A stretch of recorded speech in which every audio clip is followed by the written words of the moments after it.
bem? Eu sou o professor Ricardo, professor de filosofia. Estarei neste momento retomando com vocês os conteúdos do primeiro bimestre. Essa retomada de conteúdo traz duas linhas de pensamentos, que é a fenomenologia e o existencialismo. Então nós vamos partir primeiro do conceito da fenomenologia. Muito bem, pensando em fenomenologia, nós vamos voltar no filósofo Immanuel Kant. O Immanuel Kant é o chamado filósofo do criticismo. É o filósofo que cria a ideia de que o pensamento deve ser crítico. E aí ele escreve sobre a crítica do juízo. Toda a sua teoria do conhecimento gira em torno do chamado criticismo. Ele diz o seguinte, que nós aprendemos pelos fenômenos, ou seja, pelas formas a priori do entendimento. Segundo Kant, nós aprendemos através dos sentidos e aquilo que está antes mesmo dos sentidos, ou seja, o que está no nosso pensamento ou entendimento. Depois nós temos um outro filósofo chamado Edmund Husserl. Ele é o pai da chamada fenomenologia. A fenomenologia é uma corrente filosófica que trabalha através do fenômeno. Mas o que é o fenômeno? O fenômeno é aquilo que aparece, aquilo que se manifesta, aquilo que aparece conscientemente e com uma intencionalidade. Edmund Husserl trabalhou muito essa ideia de que tudo que aparece, tudo que nos é manifestado, é aquilo que é. Mas para nós entendermos isso, nós temos que voltar ao conceito de aparência. Então, Edmund Husserl parte do princípio de que nós conhecemos aquilo ou as coisas que são aparentes. Muito bem, na sociedade que nós vivemos, se nós formos perceber, nós vivemos muito desse conceito de aparência, aquilo que aparece, mas nem sempre aquilo que aparece realmente é. E isso depende, como dizia o Kant, depende de tempo e de um espaço. Ou seja, se eu conheço a pessoa, inicialmente ela parece ser algo, mas se eu vou conhecer essa pessoa realmente com um tempo, com um espaço. Então, esses contrapontos que se tem aí. Nós conhecemos a aparência? Conhecemos, mas nós temos que ter um certo cuidado, porque muitas das vezes aquilo que aparece para nós emitimos conceitos.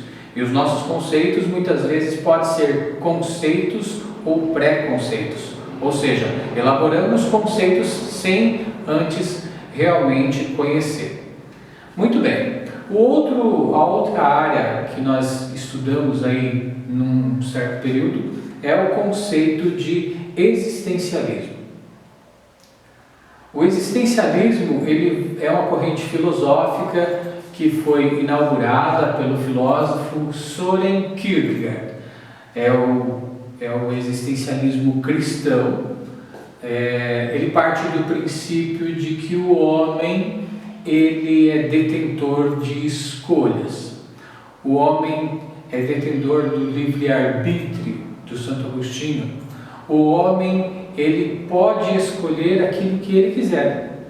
Só que, por outro lado, essas escolhas, muitas das vezes, elas trazem com a gente um conceito de angústia.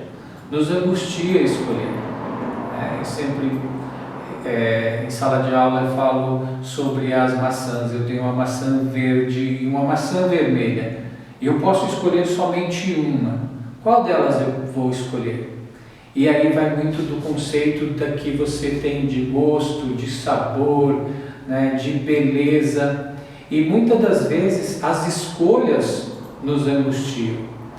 E o Kierkegaard nos traz a ideia também de que Deus faz o homem por amor e nos diz: vede o que é ser homem. Então, muitas das vezes o Kierkegaard ele traz essa ideia do homem como um ser criado de Deus, orientado por um cristianismo, mas que por outro lado também o homem é responsável, o homem é detentor da responsabilidade das suas decisões. E voltando um pouquinho ao conceito anterior, as decisões geralmente nos angustiam. Muito bem, vamos para o outro filósofo, que nós trabalhamos bastante também, que é o filósofo Friedrich Nietzsche. Nietzsche, ele é o filósofo ateu, né? Ele parte do princípio de que Deus Apolo, o Deus da razão, e Deus do vinho, que é o Deus da alegria, né? São dois deuses que estão em nós, e muitas das vezes fora valorizado muito Deus Apolo, a razão, e muitas das vezes a alegria, a emoção, ela não foi tão valorizada com o passar do tempo. E principalmente o cristianismo trouxe essa moralidade para que as pessoas não fizessem ou fizesse algo de errado e iria para o céu ou para o inferno. Enfim, para o Nietzsche isso era extremamente triste, porque não se valorizava os sentimentos, ou seja, as alegrias das pessoas.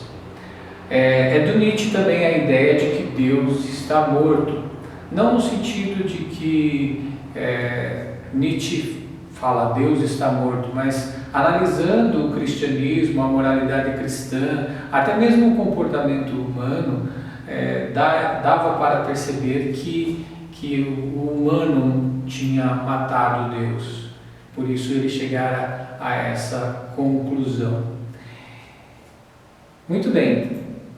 Depois um outro filósofo que nós trabalhamos aí, o Martin Heidegger, que é o filósofo da ontologia, do estudo do ser. Ele trabalha muito a questão do pensamento. Precisamos pensar no fato de que ainda não começamos a pensar. Trabalha o conceito de angústia, da essência e da existência do ser, o que é o ser, o que é o humano em si. Muitas das vezes perguntam o que é o ser humano. Heidegger fala o seguinte: não é o ser humano, o que é o humano em si, o que é o homem na sua essência. Então, olha só quantas questões sobre a existência que foram trabalhadas durante este bimestre. E dentro da ontologia diz respeito aos entes, ou seja, aos seres, tomado como objeto de conhecimento. E neste caso, do existencialismo, o ser humano, o homem. Por fim, nós temos o filósofo Jean-Paul Sartre. Jean-Paul Sartre trabalha a ideia de que não existe uma realidade humana. Nós construímos a nossa realidade. E o homem está condenado a ser livre. Ou seja, nós somos livres para fazermos o que nós quisermos. É claro que é difícil explicar para você, aluno, você faz o que você quiser. Eu não quero dizer isso, até porque a liberdade enquanto juventude ela é muito limitada. Mas o fato é que muitas das vezes nós escolhemos, nós nos tornamos, nós vamos construindo a nossa identidade, condenados a sermos livres. Essa é a grande ideia do Jean-Paul Sartre. E se nós pensarmos, de certa forma, esse é o grande objetivo da vida também, sermos livres, de sermos seres independentes. Mas isso depende muito de uma construção ideológica, econômica, cultural. Isso demanda muito tempo, não é tão fácil assim. O Jean-Paul Sartre trabalha a frase que geralmente é cobrada nos vestibulares: a existência precede a essência. Primeiro eu existo, depois eu me torno. A existência precede a essência, ou seja, a existência vem antes da essência. Primeiro eu existo e a minha essência eu vou construindo com o passar do tempo. Então, esse é um pouquinho da nossa retomada dos conteúdos do nosso primeiro bimestre. Lembrando, meus caros alunos, que aqui são alguns conceitos que se tem para a obtenção, um acerto numa questão ou outra de vestibular, mas o importante mesmo é buscar o real sentido da nossa existência, e isso, nesse período ao qual nós vivemos, é de tamanha importância. Qual o sentido da sua existência? Qual o sentido da minha existência? Você que está em casa agora, estudando sozinho, qual o sentido de estudar tudo isso que nós estamos estudando, passar por esse momento planetário que nós estamos passando? Então, são questões que, se nós pararmos para pensar, nós vemos que tem muita coisa a se refletir. Então, esse momento é um tempo bom também para refletirmos sobre a nossa existência, sobre a importância da nossa existência. E a filosofia, um dos objetivos da filosofia é este: fazer pensar a própria existência. No mais, bons estudos e até a próxima. Tudo de bom.